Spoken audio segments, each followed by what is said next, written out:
Okay, let's get started. So, my name is Steve Campbell. I'm the head of PLM here in the UK. This is one of the apps we've developed, so I'm going to run you through this today. There'll be an opportunity at the end, and I'll try and answer any questions you've got. If you post them during this webinar, there's a little chat thing on there or questions that you can post on, and I'll try and cover as many of them as I can during the webinar. If not, I can always follow up afterwards and make sure we get all of those done. Okay, so let's get started with my PDS report. So this is all about communicating change outside of Windchill. So what we're going to do today is we're going to go through why myPDS applications, what are they and why do they exist? Then we're going to look at the challenge, so what the challenge was with myPDS report, what the solution is we came up with, what sort of value you're going to get from this or could get from this. And then we'll go into a demo and show you this in real life, show you it working, see all the features.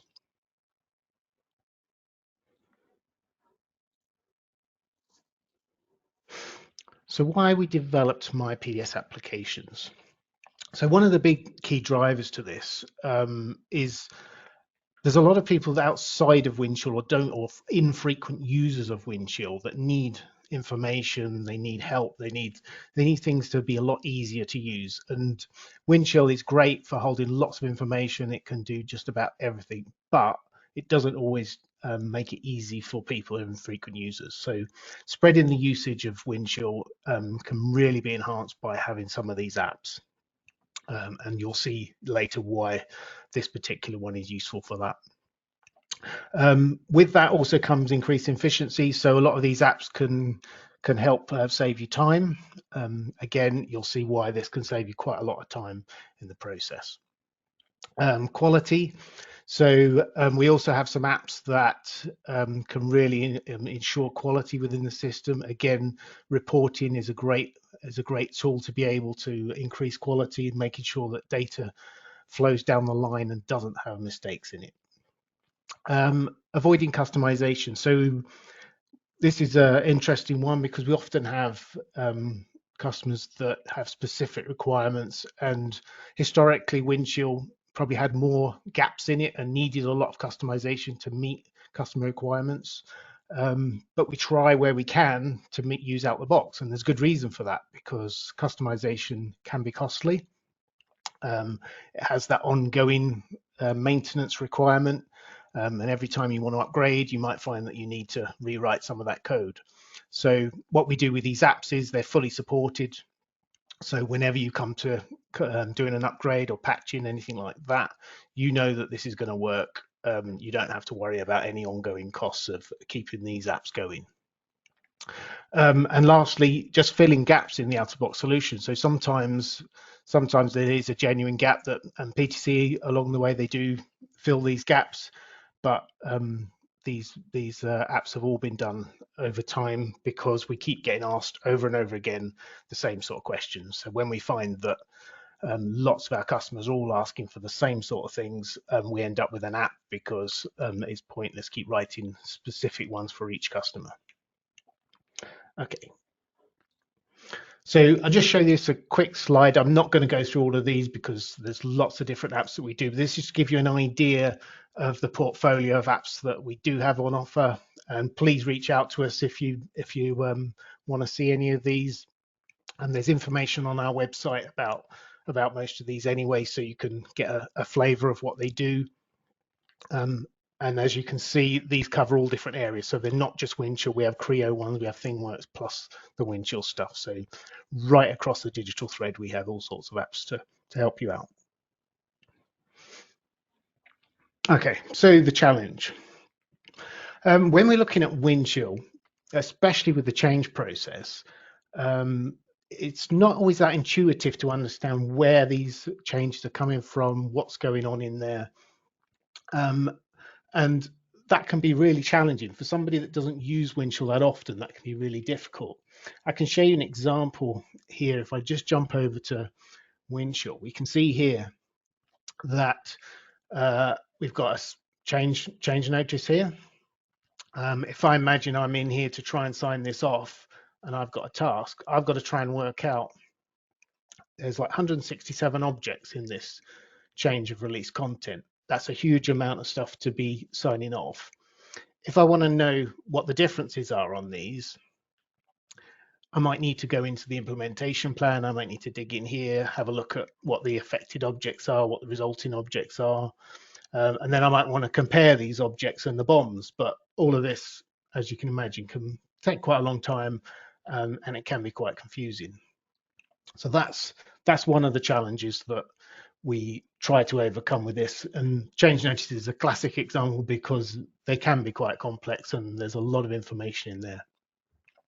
So the other thing is, you might have noticed there are some out-of-the-box reports, and if they fit your needs, great. That's brilliant because you get those for free. They're sitting there, you can use them. Unfortunately, we often find that they are not enough. Customers need their own attributes on there. They want to configure it in a way that isn't how the out-of-the-box one works. And unfortunately, these are hard coded, most of these, so you can't just change them and reconfigure them. They are like that, or you have to do a custom solution. So that's what the challenge was. We found that we needed to create an app that allowed people to put their own layout, their own attributes, and so on, configure it in a way that suits them. So this is the solution. So what we came up with is a set of configurable reports. This is not a reporting tool that you can just create a report for anything. This is specifically 6 different reports at the moment. And they deliver highly configurable reports directly into Windchill. So when the user needs them, he can create them. They can also be done automatically. So most common use for these is through a workflow, but also very useful while you're in the user interface and want to create one straight away. So simple report layouts. So if we're looking at these stuff, we want nice and easy to read. We want something that anybody could just pick up and understand what the change is, why they're making that change, and so on, all the related information. And then we can, by doing this, we free up your workforce. So they're not looking through all of this complicated information, navigating through Windchill, trying to work out what's going on. They can print out this one sheet, view it online, and they can easily see what's happening. That gives them time to do other stuff that they should be focusing on.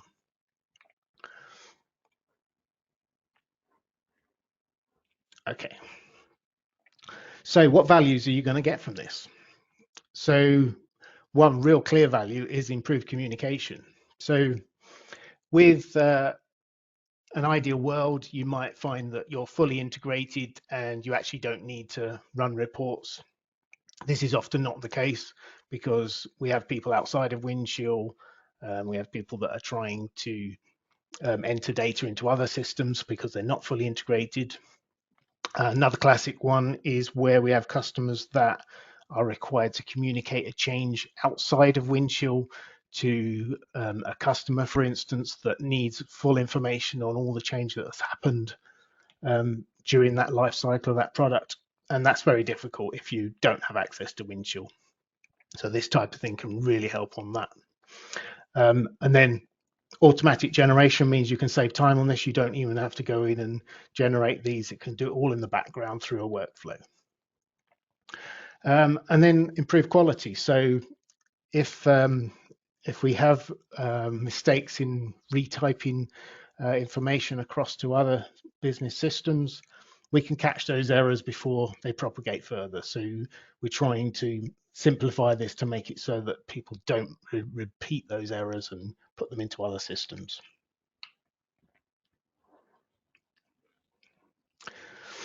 So here's a little summary of which reports are actually in this system that I'm going to show you. So we have 3 that are what I would call object reports, so individual ones for a change notice, a change request, and a promotion request. Then we have 2 that are a summary report, so these list out all of the different change notices in the system or on the change requests within a product. And then we have a BOM report, and I'll show you that again a bit later, that will detail how that can really help you in using for single level BOMs in a very nice layout, and has a few other functions as well that we can go through and show you what it can do. Okay, so I'm going to jump into a demo now and show you what this is all about. So if we go onto here,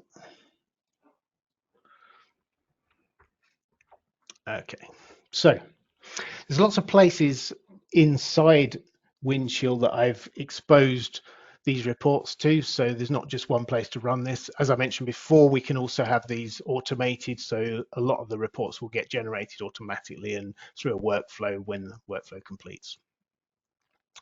If we go to the browse here, we can see within the products, we have a little menu item here that's been added in. So if I go there, we get this sub menu creating the status reports or the object reports here.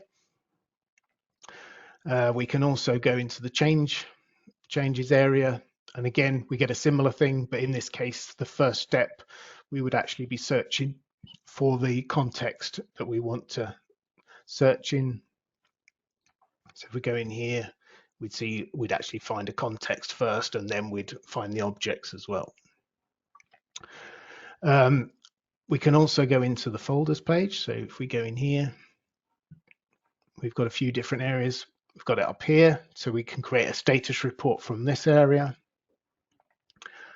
We can also right click on some of the change objects, and we'll see here change request report, change notice report, and so on. We can also go into the objects themselves. So if we go to, for instance, we could go to, let's go to 182. So there's a change request. So we have this on here. So if we're in the actual object itself, we can go in and click on a change request report. Okay, so in here, we have a couple of options. We can have PDF or HTML, and then we can attach it to this change request, or we can create a separate document. And the reason for this separate document idea is because promotion requests can't have an attachment, so it allows promotion requests to be able to create a separate document within Windchill, but you can do this for all of the object type reports. So we're just going to create a PDF of that one. That goes away and generates that. And you see here we've got a branded report in the PDSVISION colors. Very easy to change, and I can show you in a minute how easy it is to change that color and logo. So you see here all the major details that you'd normally see on the info page at the top. Then we get the description and what the change is, what the proposed solution is, approvals if they've already approved it, and then affected objects, associated process objects, and so on. So we build up this picture, but in a very straightforward, clean, nice way. You'll also notice here that we've got a resolved state in here. And what we do is when it is in the resolved state and the completed state, then we highlight it green. If you run this report and it's still in implementation, this will come up in red, and it will stop you storing it permanently in Windchill unless you set a property otherwise, because we don't feel that you probably want to store finished reports into the system unless they are completed, but you do have the option to if you want to. And then obviously in this top area here, you can also add in your own attributes. So if you have stuff that you want to show in here that's specific to you, then we could just add those in via a property. Okay, so that's the change request. We can also show you a promotion. So let's just go to that promotion here. And again, you'll get a similar type of thing. So if we go in here, we get PDF or HTML. I'll show you this HTML. This is quite interesting because what it does is it actually, when it's HTML, it can pick up the formatting. So you hear the descriptions highlighted, and you'll see we get a similar output. Okay, so you can see there that you've got this highlighted thing. So it can make it nicer to read if you use a lot of formatting in those description areas. Okay, so that's a promotion and a change request. We could go to a change notice.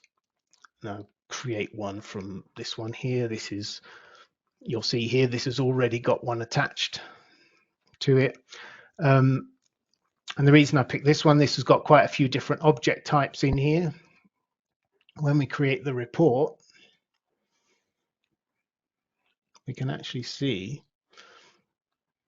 So again, you get the details up the top, all the description, process objects, all the approvals.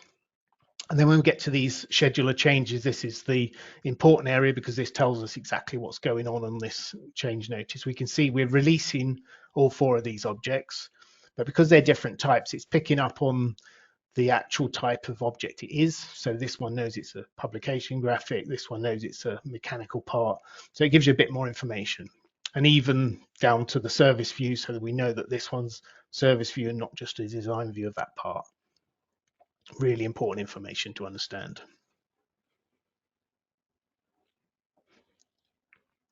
Okay, so that's the first change notice. We could also show you a much bigger change notice, which will give you an idea of how powerful this can be. So when I run this one, it's taking a bit longer, but you'll see there's a huge amount of objects on this one. I think it's about 7 pages. So again, all the sign-offs are up the top here. And then when we get to the scheduler changes for this one, you can see here, it's listing the affected object here, or the resulting object, should I say, and then each line within this that's been changed in the BOM is listing those and telling us what's happened to that. So it's quantity of 2 added line item 1. So we can see these BOMs without having to run into Windchill and do a compare BOM, and so on. So you can see here, huge amount of information. A lot of these are just new release parts, so quite easy to understand. But when you've got revisions and BOM changes, can be very powerful. Okay, so that's the change notice report. We can also go, if we go back to here, I'll show you how the BOM report works. If we just go to that one there. So on the BOM report, we have a couple of options again, but with this time we can actually create an Excel output. This can be useful if you want to do a semi-automated system where you want to export this and put it into an ERP system without having to retype it all. So we can configure this to sort of use it in that way, which you really get clever. I'll run the PDF first, and you'll see here the reason why this is a little bit different to the out-the-box reports, partly because it's branded, but also because this top level part, we can configure this table to show all the information about the top level object and then its sub-objects beneath it. So it makes it really easy to understand which object you're actually talking about here. And we can put the number up in the top right-hand corner. So yeah, some people like to have this just because it's a nice, clean, easy to read report. If we run the same thing again, I'll show you what it looks like when we've run this through Excel.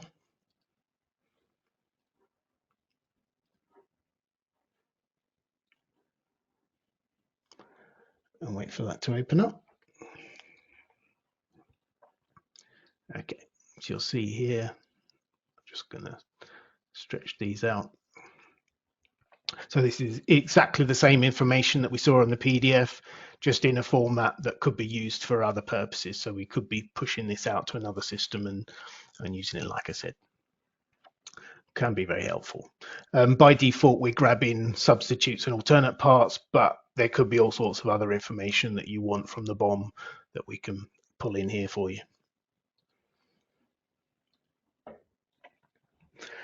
Okay, another thing to mention on this, we have the option for profiles. So we can expose this in a profile so that certain people don't have access to create reports on the fly. We can also, if we go into our team, we have this on the configure action for roles. And you see here we've got a myPDS report, so we can turn this on and off for team members if we don't want everybody to have access to these reports.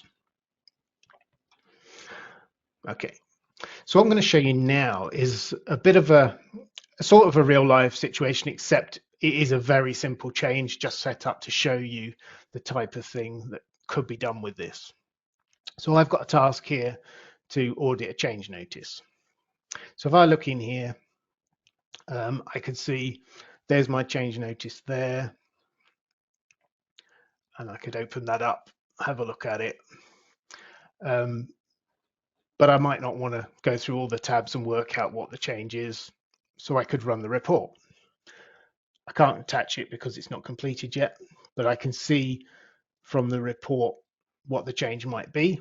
And I can see here we've got a lot of quantity changes in this, and I could see where the approvals are up to and so on. And if all of this looks good, I might not need to dig in too deeply into what this change notice is. When we sign this off, what it's going to do is it's going to go away, resolve that. And you see here, it's just created the change notice report for me. So it's put that into attachments. I just click on that, and that's now in a resolved state and all done. And what I've also done is for each of the resulting objects in here, we have actually created 2 more reports, just to give you an example of what else you could do with this. So it's gone away, it's said, okay, what are all my resulting objects? And for each resulting object, I'm going to create a bomb report for you. So there you go, it's automatically put that in there. And we're also going to create a PDF of all the signatures. So although this is only information off of the change notice report, it means we don't have to navigate to that to find out who signed it off. We can see that there's a little sign off report attached to every part within that change notice. Can be handy. Okay, so the last thing I want to show you is how easy this can be to reconfigure or to actually change some of the functionality within here. So the way this report looks. So if we go to the reporting area here, and I'm going to change the logo. So what I can do is I'm just going to do that.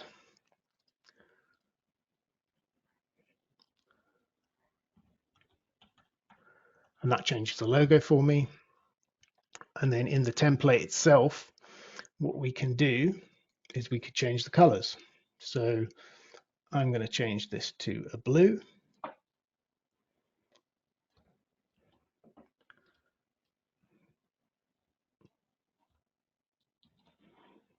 And with black text.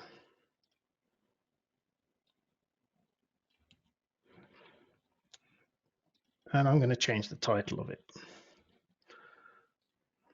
And we hit save. And then we can go back to our reporting, and we ran this one earlier. So let's recreate that again. And we don't need to do any restart of Windchill. This will run straight from here and pick up that new template. And when we open this, hopefully, we should have a blue branding with a different logo. So, and we've also, you can see here, we've changed the title. So a few seconds and we've completely changed the look of that. Obviously, there could be more work if you want to really reconfigure all this and change it around, then it does take a bit longer, but very flexible in terms of how you can change these templates and make them look different. Okay, so that's all I can show you for now. I think on that one, I think I've covered everything I wanted to show you. I'm just having a look to see if there's any questions in here. There's nothing showing in here for me at the moment. If anybody has any questions, please post them on here, and I'll give you a few minutes if there's anything you want me to answer on this. Nothing so far. Okay, we have a couple of questions on here. So first question here is this associated with ThingWorx or only part of Windchill? So at the moment, this is just part of Windchill. We do actually have on the roadmap, we are considering putting a REST endpoint in there so that we can actually call this from ThingWorx and include these reports into mashups and stuff from ThingWorx. So thank you. Okay, so we've got another question here. Seems like the schedule of changes is pretty flexible. Can you go into more detail on that? Certainly. So yeah, they're flexible. It is flexible. The schedule of changes, we can also use those templates to filter out objects that we don't want to see in that schedule of changes. We can show only CAD, or we can show only parts. We can show both. So there's lots of different ways we can customize that to suit how you want to see the data. The actual report engine itself is going away and collecting all the data it needs, and then the template, it just filters that and decides what you actually want to show. So yeah, and the BOM comparison, I think, is probably one of the most powerful parts of that, because it saves you a lot of messing about looking for things within the BOM. Let's see if there's anything else. No more questions for the moment. So obviously you can reach out to us. There'll be a recording of this posted. I think we have another one. Oh, okay. Yeah. Yeah. I think that's all. So thank you very much for listening. Like I say, any more questions, just fire them over. I'm sure you have all the context you need to, and we'll try and answer them and get back to you on that. Thank you very much.